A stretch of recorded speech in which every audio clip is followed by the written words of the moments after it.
GC MMA boys coming to you this week with our Kape versus Almabayev breakdown.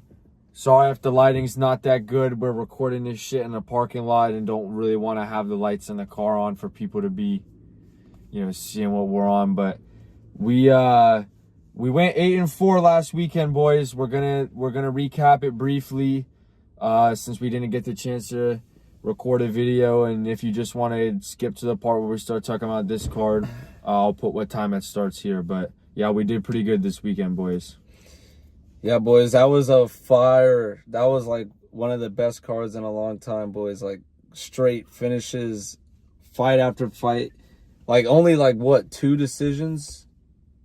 It was a good ass card, boys. But anyways, I think the first fight on this card is Tamirov versus Charles Johnson. And I'm going Charles Johnson, boys. That Tamirov guy, yeah, he looked pretty good in his last fight. But I just think Charles Johnson's striking and cardio is way better than that guy, and he's going to be able to edge out a decision. Here's what we have to remember, guys, about this fight.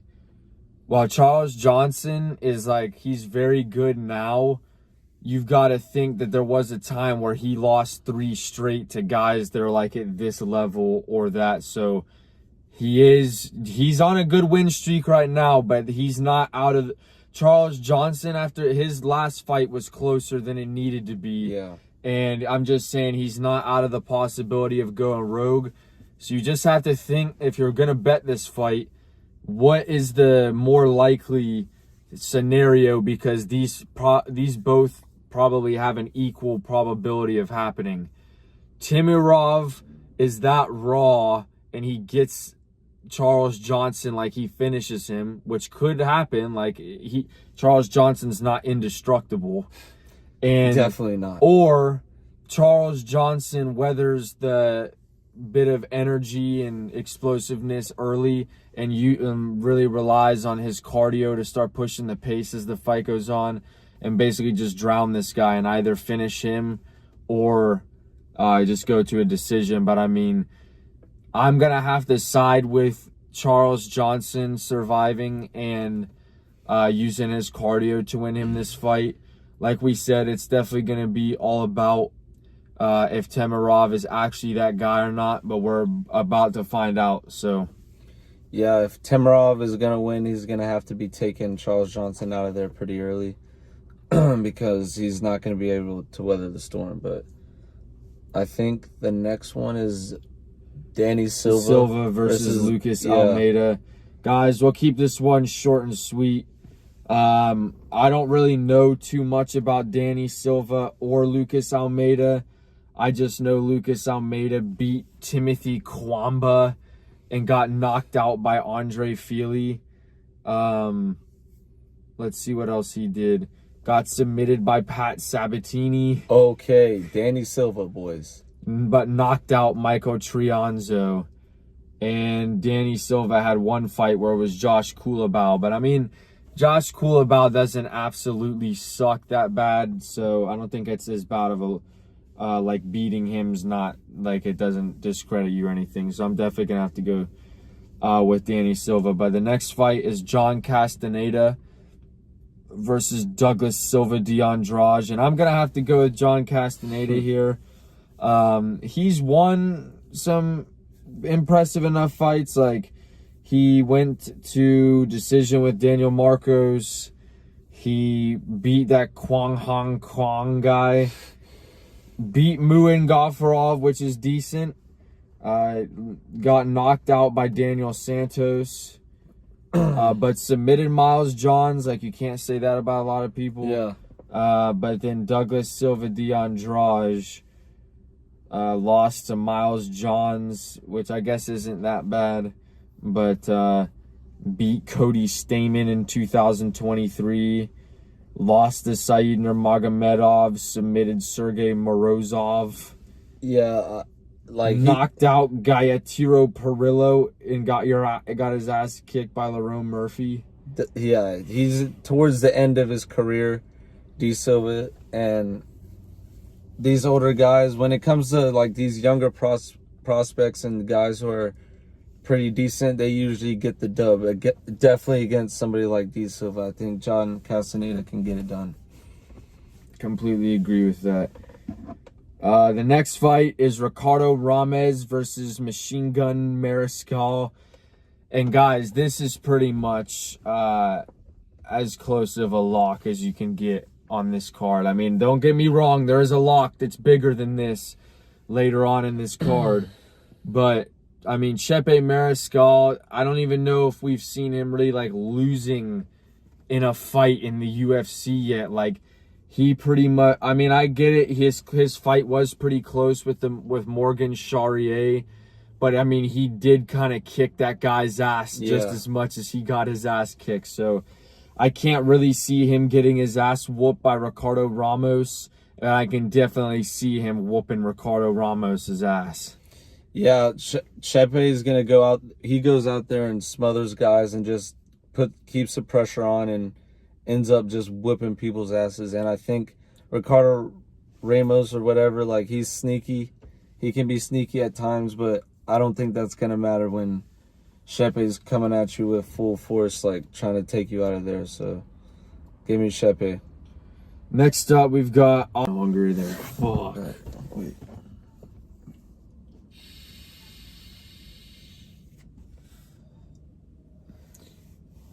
All right, boys. The next fight up is Mario Pinto versus Austin Lane. And I'm going to have to drop it inside of this video, but I'm not betting on this fight. I think Austin Lane showed that he can defeat a prospect if they're not that good. He can fraud check them. And I'm not saying this guy isn't that good, but this guy looks like a fucking idiot. And there's no way that I'm like, are you kidding me? What is this guy on? I'm honestly, I honestly don't want to pick on this fight until I see what this guy is on. And the walkout, I agree. Because if Austin Lane rocks him and then this guy goes, like that, like, yeah, like, this guy might be missing a couple marbles or some shit, boys. I'm not gonna bet this fight, but I think I'm gonna pick this Mario Pinto guy just because I don't think I can say I'm picking Austin Lane. So the guy, give me that Mario Pinto guy. I hope he goes out there and runs some crazy shit, because you can't be like doing all that face like and then getting your eyes kicked. Yeah, or going to decision. Austin Lane. Okay, boys. Danny Barlow versus Sam Patterson. This is absolutely ridiculous. I'm picking Danny Barlow. Yeah, this is a pretty big mismatch in my Sam opinion. Patterson's pretty good, but I don't see him being tough enough to go tit for tat with Danny Barlow, and I do think Danny Barlow has good striking. Yeah, Sam Patterson is really only good on the ground. Like, that's what he's good at, is submitting you. And I think Danny Barlow's, like, he's big enough, he's long enough. He can keep Sam Patterson at range and just pepper him on the feet. And I don't see Sam Patterson lasting too long eating those shots from Danny Barlow. Yeah, and because to be honest, boys, Sam Patterson's good at submitting you, but he submitted Johan Lainess and Kiefer Crosby. Like, Danny Barlow's undefeated. He's a prospect. I don't think he's going to be going out like those guys are. So I think that kind of mitigates, you know, the submission edge. So I'm definitely going Danny Barlow here. Yeah, and boys, I'm actually starting a streak on Underdog. You basically put in $10 and you have to get 10 picks in a row right to get to 10,000. And you start off with 2. So my first one is going to be Sam Patterson under significant strikes. It doesn't matter what number it is. Take the under, because if he wins, it's going to be by submission and keeping him on the ground and getting a submission. And it's not going to be because he has striking volume on the feet. And that's if he even makes it to the end of the fight. I see him getting taken out of there pretty early, like second round. So yeah, Sam Patterson under strikes for the first leg of the streaks. That leads us into our next fight, guys, and this one is quite tough. Hyder Emil versus William Gomez. Hyder Emil has to get his ass out of there if he wants to win this fight, because I don't know about his ability to go to decision, because he was honestly exerting a good amount of energy against Fernie Garcia. Like, he still got it, but if that went to the third round, we don't know what his gas tank would have been on. And I'm picking him to win this fight, don't get me wrong. I'm just saying what he needs to do to win this. William Gomez has obviously surprised us by beating guys like Jonathan Brito, Francis Marshall, and shit. So I could see him maybe outpointing him and winning, but I'm not picking that to happen because I'm trying to deny that from being a possibility. Yeah, Hyder Emil needs to slide like he did against that Asian guy. What was that dude's name? The Korean Tiger. Yeah, that he needs to get in William Gomez's face and make the fight dirty and shit. Like, William Gomez is good at staying outside, like landing a few shots here and there and then moving around the octagon and shit. So Hyder Emil needs to get in his face, make it dirty, and that's how he's gonna win the fight. I'm picking Hyder Emil, boys. On to the next fight, guys. This is the lock of the card. This is honestly just ridiculous to me, and we might need to jump on this before it gets too out of control. We got to get on it right now after this video, dude. Esteban Ribovic versus Nasrat Haqparast. Guys, Ribovic kicked Terrence McKinney's ass, which, think whatever you want about that. He got his ass kicked by Daniel Zellhuber and managed to be hurt and come back and run shit and put Daniel Zellhuber on the ropes. Like, he's ridiculous. He almost finished Daniel Zellhuber. He could have, if there was a different ref, he would have finished Daniel Zellhuber. He was flopping around like a damn fish out of water in that bitch. Yeah, so I mean, I think Nasrat Haqparast there's quite a good possibility of him getting finished. He got his ass kicked by Jared Gordon. So, I mean, I get it. There might be some, people on the channel who are Haqparast fans. That's just not us, boys. Like, we wish him well, but I don't fuck with watching his fights. And let's get on his record real quick, because I know some idiot's going to say, oh, he's 4-0. In his last 4 fights, but let's go through that record real quick. Decision over Jared Gordon, which was a robbery. Jared Gordon should have won that fight. Knockout against Jamie Malarkey. Who hasn't done that? Not decision against Landon Quinones, who was that guy short from notice. The that was short notice too. So, like, a decision over John McDessie. All right, come on. Oh, he's 4-0. All right, dude. Lost to Bobby Green. Lost to Dan Hooker. Beat Rafa Garcia. And when was that? Like 2021? Okay. Beat Alex Munoz. Knocked out in round 1 by Drew Dober.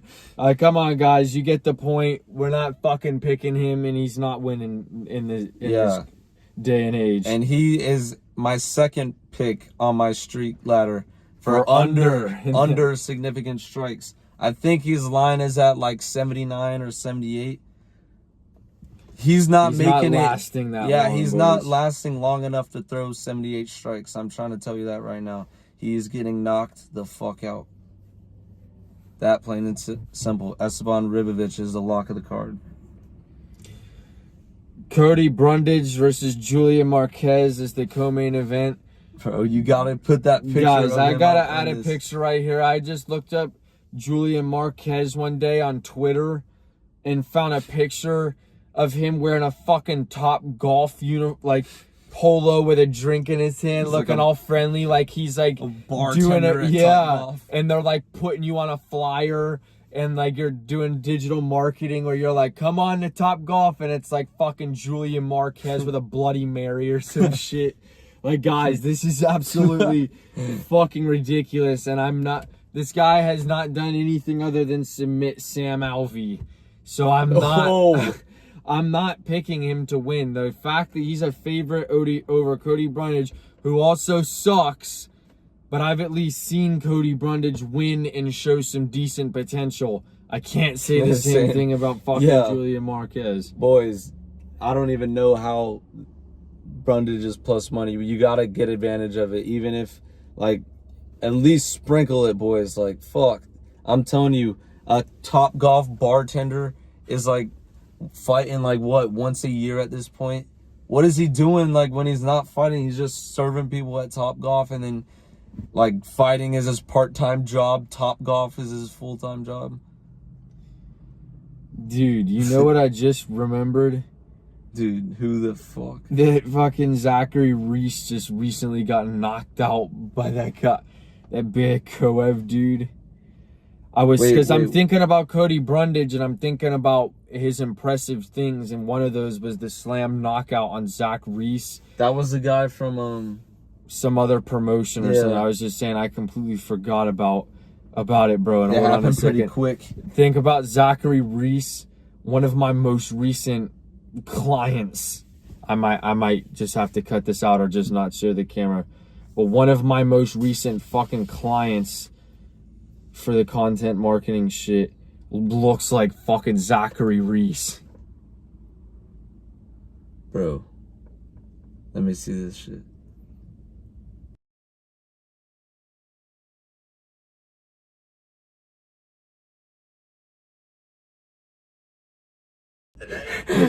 Are you fucking... Bro, that fucking guy. But we definitely need to cut that out of the video. Yeah, we're putting that guy's business on blast. Like, if for some reason he happened to... Yeah. Oh, you got a YouTube. I'll check it out sometime. The fuck are you saying about my... Like, yeah. Hell no. Main event, guys. Manel Kape versus Almabayev. Guys, I'm going to have to go Manel Kape in a 5-round fight. Almabayev did have a pretty close fight with... what was that guy's name? Mateus Nicolau. Yeah, I picked him to win. And Manel Kape's last fight looked like he was in like his final evolution or some shit. Like he was running it. So I'm just gonna have to take him, to be honest. Yeah, I know Almabayev is probably gonna go to the wrestling, but I think Manel Kape can survive the wrestling if he keeps, like, if he was moving how he was moving in his last fight. I think he can avoid getting taken down and held down. I hope so. I know Makayev did it to him, which was fucked, but I think Makayev is a better wrestler than Almabayev is.